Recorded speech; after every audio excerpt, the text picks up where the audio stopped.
바다는 무슨 색이었더라. 도쿄의 빌딩 숲 사이에서 올려다본 하늘은 늘 뿌옇거나 네온 사인에 물들어 재색을 잃은 지 오래였다. 켄지는 낡은 택시 창밖으로 펼쳐지는 생경한 푸른색에 눈을 가늘게 떴다. 시마네현 어딘가 지도에서도 작은 점으로 표시된 해안마을 아오시마. 62년 인생에 단 한 번도 상상해 본 적 없는 종착지였다. 다 왔습니다. 무뚝뚝한 운전기사의 말에 켄지는 찌푸린 얼굴로 지폐 몇 장을 건넸다. 택시가 떠나자 끼익거리는 낡은 엔진 소리 대신 파도 소리와 갈매기 울음소리가 고막을 채웠다. 코끝을 스치는 것은 매캐한 매연이 아닌 짭조름하고 비릿한 바다 내음과 흙냄새였다. 눈앞에는 사진으로만 확인했던 낡은 목조 가옥이 서 있었다. 페인트는 군데군데 벗겨졌고 정원은 잡초로 무성했다. 미리 보지도 않고 덜컥 싸버린 도쿄에서의 삶을 마감하는 무덤 같은 곳이었다. 도쿄 금융가의 치열한 전쟁터에서 그는 성공한 전사였다. 숫자는 그의 언어였고 경쟁은 그의 일상이었다. 하지만 그 대가는 혹독했다. 몇 년 전 아내는 떠났고 유일한 딸 하나와는 연락이 끊긴 지 오래였다. 건강은 이미 적신호를 보낸 지 오래였지만 그는 애써 무시했다. 그러다 결국 터질 것이 터졌다. 스트레스로 인한 고혈압 발작. 의사는 단호하게 말했다. 이대로는 죽습니다. 당장 모든 걸 내려놓으세요. 강제 은퇴. 그것은 사형 선고나 다름없다. 평생 일밖에 모르고 살았던 그에게 남은 것은 공허함과 희미한 분노뿐이었다. 그래서 도망치듯 이곳으로 왔다.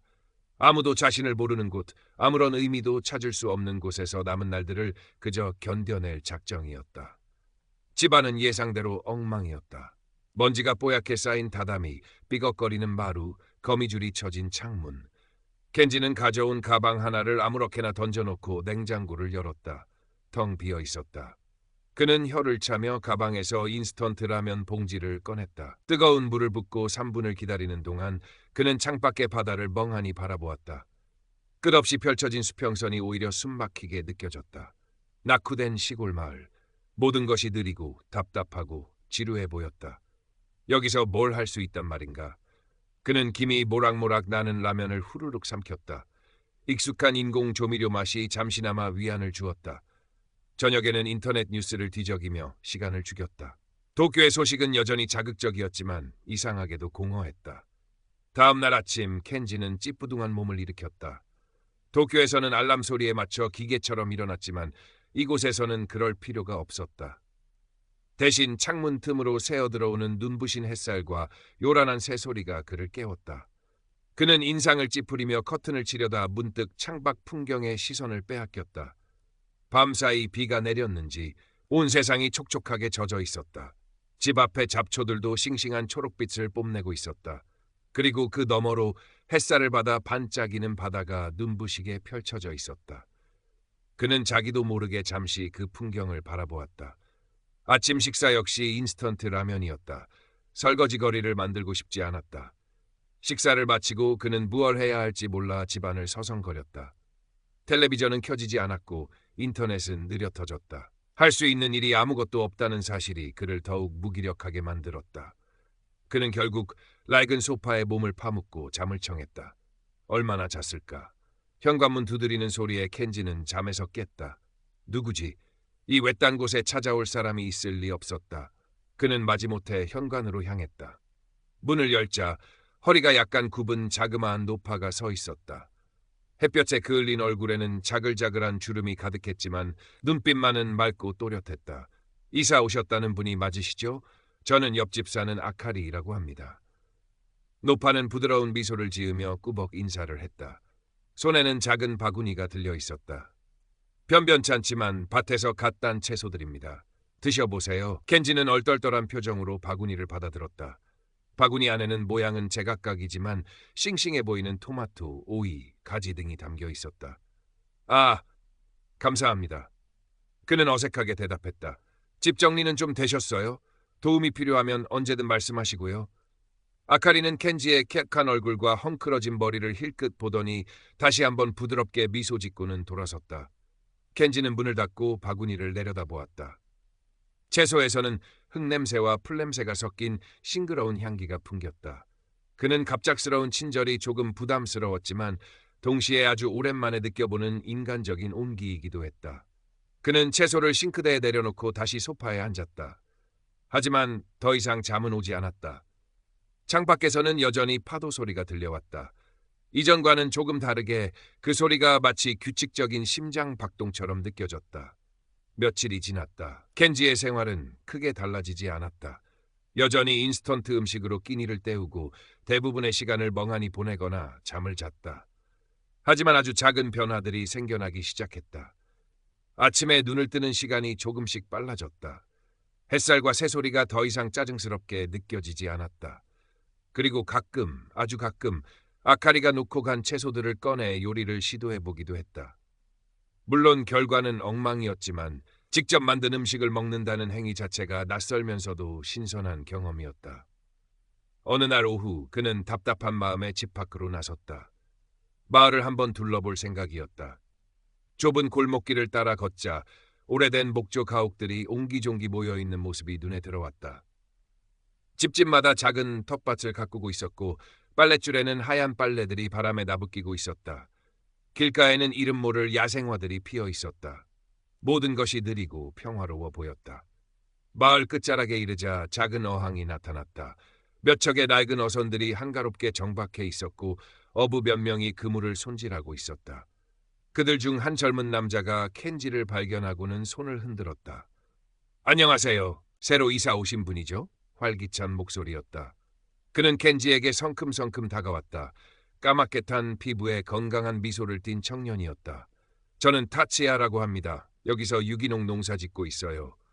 켄지입니다. 켄지는 짧게 대답했다. 젊은 사람의 넘치는 에너지가 조금 부담스러웠다. 도쿄에서 오셨다고 들었어요. 이런 시골 생활 답답하진 않으세요? 타치야는 스스럼없이 물었다. 아직은 잘 모르겠습니다. 켄지는 얼버무렸다. 그의 냉담한 반응에도 타치야는 개의치 않고 계속 말을 이어갔다. 마을의 역사, 자신의 농사 이야기, 심지어 어제 잡은 물고기 크기까지.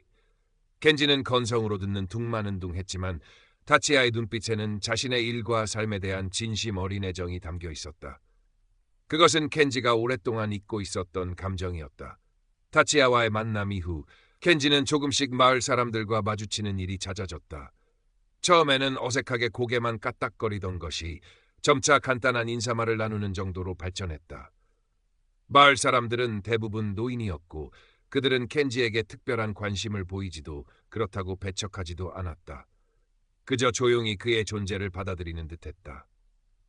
아카리는 여전히 가끔씩 채소를 가져다 주었고 그때마다 켄지의 안부를 물었다. 오늘은 안색이 좀 좋아 보이시네요. 혹은 잠은 잘 주무시고요? 같은 짧은 말들이었지만 켄지는 그 속에서 꾸밈없는 관심을 느꼈다. 그는 여전히 속마음을 드러내는데 서툴렀지만 아카리 앞에서는 조금씩 경계심을 풀게 되었다. 어느 날 아카리는 켄지에게 텃밭 가꾸는 법을 알려주겠다고 제안했다. 켄지의 집 정원은 오랫동안 방치되어 잡초만 무성했다. 흙을 만지면 마음이 편안해진답니다. 아카리는 웃으며 말했다. 켄지는 내키지 않았지만 딱히 거절할 이유도 없어 마지못해 승낙했다. 다음 날부터 켄지는 아카리의 지도를 따라 정원 가꾸기를 시작했다. 굳은 땅을 파고 잡초를 뽑고 씨앗을 심는 일은 생각보다 고됐다. 허리는 끊어질 듯 아팠고 손은 흙투성이가 되었다. 하지만 이상하게도 불쾌하지 않았다. 땀을 흘리고 몸을 움직이는 동안 복잡했던 머릿속이 조금씩 비워지는 느낌이었다. 그는 처음으로 지금 여기에 집중하는 감각을 경험했다. 식습관에도 변화가 생겼다. 인스턴트 음식 대신 아카리가 준 채소와 마을의 작은 가게에서 산 신선한 재료들로 직접 요리를 하는 횟수가 늘어졌다. 서툰 솜씨였지만 재료 본연의 맛을 느끼는 것은 새로운 즐거움이었다. 아카리는 그에게 하라 하치부, 배에 8알만 채우라는 일본의 오랜 식사 지혜를 알려주었다. 과식과 폭식이 일상이었던 그에게 소식은 또 다른 도전이었지만 몸이 가벼워지는 것을 느끼면서 점차 익숙해졌다. 규칙적인 생활 리듬도 자연스럽게 자리 잡기 시작했다.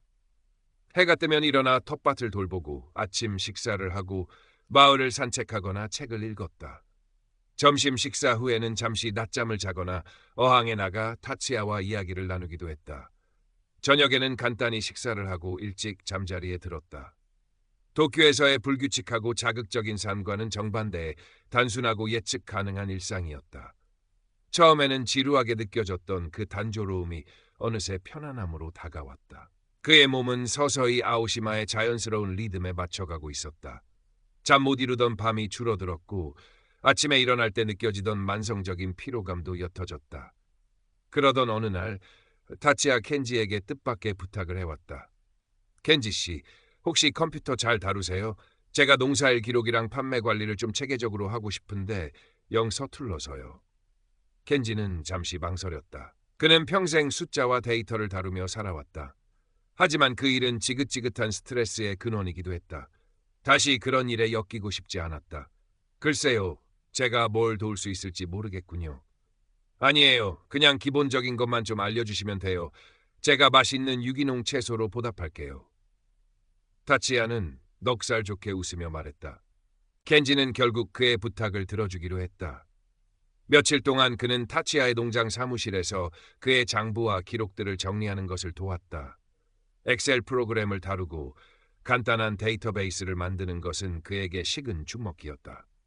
하지만 놀랍게도 그는 그 과정에서 짜증이나 스트레스 대신 예상치 못한 만족감을 느꼈다. 자신의 과거 기술이 누군가에게 도움이 되고 그것이 새로운 가치를 창출하는 것을 보는 것은 즐거운 경험이었다. 타치야는 진심으로 고마워했고 켄지는 어깨를 으쓱하며 별거 아닙니다라고 말했지만 입가에는 희미한 미소가 걸려 있었다. 그 일을 계기로 켄지는 아주 작은 목적을 발견했다. 그는 더 이상 시간을 죽이는 것이 아니라 무언가를 하는 것에 의미를 느끼기 시작했다. 그는 오래된 카메라를 꺼내 마을 풍경을 찍기 시작했다. 렌즈를 통해 바라본 아오시마는 그가 처음 도착했을 때와는 사뭇 달랐다. 계절의 변화에 따라 시시각각 변하는 자연의 색채, 평범한 일상 속에서 발견하는 작은 아름다움들. 그는 사진을 찍으며 자신이 점차 이 마을의 일부가 되어가고 있음을 느꼈다. 가을이 깊어가면서 마을에서는 작은 축제가 열렸다. 켄지는 처음에는 멀찍이서 구경만 하려 했지만 아카리와 타치야의 손에 이끌려 얼떨결에 축제에 참여하게 되었다. 마을 사람들이 함께 음식을 나누고 노래하고 춤추는 모습은 소박했지만 정겨웠다. 그는 여전히 사람들 속에 섞이는 것이 어색했지만 예전처럼 불편하거나 도망치고 싶지는 않았다. 오히려 가슴 한편이 따뜻해지는 것을 느꼈다. 하지만 여전히 풀리지 않는 숙제가 있었다. 딸 하나와의 관계였다. 그는 몇 번이나 망설인 끝에 하나에게 전화를 걸었다. 수화기 너머로 들려오는 딸의 목소리는 차갑고 건조했다. 무슨 일이세요? 짧은 통화는 어색한 침묵과 의례적인 안부 인사로 끝났다. 켄지는 씁쓸함을 삼켰다. 수십 년간 쌓인 벽은 생각보다 훨씬 높고 단단했다. 켄지는 여전히 때때로 과거의 그림자에 사로잡혔다. 도쿄에서의 실패, 망가진 관계, 잃어버린 시간들에 대한 후회와 자책감이 밀려올 때면 그는 다시 냉소적으로 변하곤 했다. 그럴 때면 아카리는 말없이 따뜻한 차를 건네며 조용히 그의 곁을 지켜주었다. 켄지 씨, 살아있다는 건 원래 그런 거랍니다. 좋은 날도 있고 궂은 날도 있고 중요한 건 어떤 날씨에도 흔들리지 않고 자기 자리를 지키는 나무처럼 마음의 중심을 잡는 것이지요. 아카리의 말은 늘 단순했지만 그 속에는 깊은 지혜가 담겨 있었다. 그녀는 켄지에게 복잡한 생각을 잠시 멈추고 호흡에 집중하는 법, 그리고 스쳐 지나가는 작은 것들에 감사하는 법을 가르쳐 주었다. 처음에는 어색하고 어려웠지만 켄지는 꾸준히 시도했다. 아침에 눈을 떴을 때 창문으로 들어오는 햇살에 감사하고 텃밭에서 자라나는 작은 생명에 감사하고 따뜻한 식사와 잠자리에 감사했다. 그러자 신기하게도 마음속의 부정적인 생각들이 조금씩 힘을 잃어갔다. 1년이라는 시간이 흘렀다. 켄지는 더 이상 도쿄에서 막 도착했던 신경질적이고 피곤한 남자가 아니었다. 그의 얼굴에는 혈색이 돌았고 눈빛에는 생기가 감돌았다. 약간 나왔던 배는 들어갔고 구겨진 비즈니스 캐주얼 대신 편안하고 수수한 옷차림이 익숙해졌다. 미간에 깊게 패었던 주름도 옅어져 있었다. 그는 여전히 과묵했지만 더 이상 냉소적이지 않았다. 그의 내면에는 조용하고 단단한 평화가 자리 잡기 시작했다. 그러던 어느 늦여름 라디오에서 태풍 소식이 흘러나왔다. 강력한 태풍이 아오시마를 향해 북상하고 있다는 예보였다. 마을은 순식간에 긴장감에 휩싸였다. 켄지는 창밖으로 거세지는 바람 소리를 들으며 불안감을 느꼈다. 하지만 예전처럼 무력하게 앉아있지는 않았다. 그는 먼저 집 주변을 점검했다. 낡은 창문이 바람에 날아가지 않도록 덧문을 단단히 잠그고 정원의 작은 나무들이 쓰러지지 않도록 지지대를 세웠다. 그리고 곧장 타치야의 농장으로 향했다. 타치야는 혼자서 비닐하우스를 묶고 작물들을 보호하느라 정신이 없었다. 켄지는 말없이 그를 도왔다. 거센 비바람 속에서 두 사람은 묵묵히 함께 일했다. 땀과 빗물이 뒤섞여 온몸을 적셨지만 이상하게도 힘이 났다. 어둠이 짙어지자 켄지는 아카리의 집으로 향했다. 불이 꺼진 것을 확인하고 조심스럽게 문을 두드렸다. 아카리는 초하나에 의지한 채 차분하게 앉아 있었다. 괜찮으세요? 켄지가 묻자 아카리는 평소처럼 온화하게 미소 지었다. 그럼요. 자연이 하는 일인데요. 뭘. 그저 조용히 지나가길 기다릴 뿐이지요. 그녀의 평온한 모습에 켄지는 오히려 위안을 받았다. 그날 밤 켄지는 잠들지 못했다. 창문을 두드리는 빗소리와 집 전체를 뒤흔드는 바람 소리를 들으며 그는 자신의 삶을 돌아보았다. 도쿄에서의 치열했지만 공허했던 삶, 그리고 아오시마에서의 느리지만 충만했던 지난 1년. 그는 처음으로 자신이 무엇을 놓치고 살았는지, 그리고 무엇을 찾아야 하는지를 명확하게 깨달았다. 그것은 성공이나 부가 아니었다. 바로 지금 이 순간 살아있다는 감각, 그리고 다른 사람들과의 연결이었다. 태풍이 절정에 달했을 때 켄지는 문득 전화기를 집어들었다. 그리고 하나에게 전화를 걸었다. 이번에는 망설이지 않았다. 신호음이 몇 번 울리고 딸의 목소리가 들려왔다. 하나야, 나다. 내 아버지. 여전히 목소리는 조금 서먹했지만 이전처럼 차갑지는 않았다. 태풍 때문에 그냥 내 목소리가 듣고 싶어서 전화했다. 켄지는 떨리는 목소리로 말했다. 그동안 미안했다. 내가 너무 내 방식대로만 살았던 것 같아. 너에게 좋은 아버지가 되어주지 못해서 정말 미안하다. 수화기 너머로 잠시 침묵이 흘렀다. 그리고 아주 작은 흐느낌 소리가 들리는 듯했다. 괜찮으세요, 거기는? 하나의 목소리에도 물기가 어려 있었다. 나는 괜찮다. 여기 사람들도 다들 잘 버티고 있고. 켄지는 창밖을 바라보며 말했다. 비바람은 여전히 거셌지만 이상하게도 두렵지 않았다. 나중에 날씨가 좋아지면 한번 내려올래? 여기 보여주고 싶은 게 많구나. 그는 용기를 내어 말했다. 결정은 딸에게 맡기기로 했다. 그의 진심이 전해지기를 바라면서 생각해 볼게요. 하나의 대답은 여전히 조심스러웠지만 그 속에는 작은 희망의 씨앗이 담겨 있었다. 켄지는 그것만으로도 충분하다고 생각했다. 전화를 끊고 그는 깊은 숨을 내쉬었다. 가슴을 짓누르던 무거운 돌덩이 하나가 사라진 기분이었다. 다음 날 아침, 태풍은 거짓말처럼 지나가 있었다. 하늘은 언제 그랬냐는 듯 맑게 개어 있었고 강렬한 햇살이 온 세상을 비추고 있었다. 마을은 태풍의 상처를 고스란히 안고 있었다. 쓰러진 나무들, 부서진 지붕들, 엉망이 된 텃밭들. 하지만 마을 사람들은 좌절하지 않았다. 서로의 안부를 묻고 힘을 합쳐 복구 작업을 시작했다. 켄지도 그들 틈에 섞여 묵묵히 잔해를 치웠다. 몸은 고단했지만 마음은 이상할 정도로 평온했다. 함께 땀 흘리는 사람들의 온기가 그의 마음을 채우고 있었다. 며칠 후 켄지는 하나로부터 짧은 메시지를 받았다. 다음 달에 며칠 시간을 내어 아오시마에 가보겠다는 내용이었다. 켄지는 메시지를 몇 번이고 다시 읽었다. 그리고 조용히 미소 지었다. 완전한 화해는 아닐지라도 새로운 시작의 가능성이 열린 것이다. 변화는 하룻밤에 이루어지지 않는다는 것을 그는 이제 알고 있었다. 중요한 것은 꾸준히 나아가는 것, 그리고 희망을 잃지 않는 것이었다. 켄지는 이제 아침에 일어나면 가장 먼저 텃밭을 돌본다. 서툰 솜씨로 가꾼 작은 정원에는 어느새 푸른 잎들이 돋아나고 작은 꽃들이 피어나기 시작했다. 그는 아카리나 타치야와 함께 소박하지만 정성스러운 식사를 나누고 오후에는 바닷가를 산책하며 사진을 찍는다. 파도 소리는 더 이상 소음이 아니라 마음을 달래주는 자장가처럼 들린다. 그는 여전히 혼자 보내는 시간이 많지만 더 이상 외롭지 않다. 그의 내면은 고요한 충만함으로 가득 차 있다. 어느 맑은 날 오후 켄지는 언덕 위에 앉아 스케치북을 펼쳤다. 눈앞에는 햇살을 받아 은빛으로 반짝이는 바다가 끝없이 펼쳐져 있었다. 그는 천천히 연필을 들어 그 풍경을 담기 시작했다. 그의 얼굴에는 예전에는 찾아볼 수 없었던 잔잔하고 깊은 미소가 어려 있었다. 그는 더 이상 인생의 남은 시간을 견디는 것이 아니었다. 그는 마침내 진정으로 살아가고 있었다.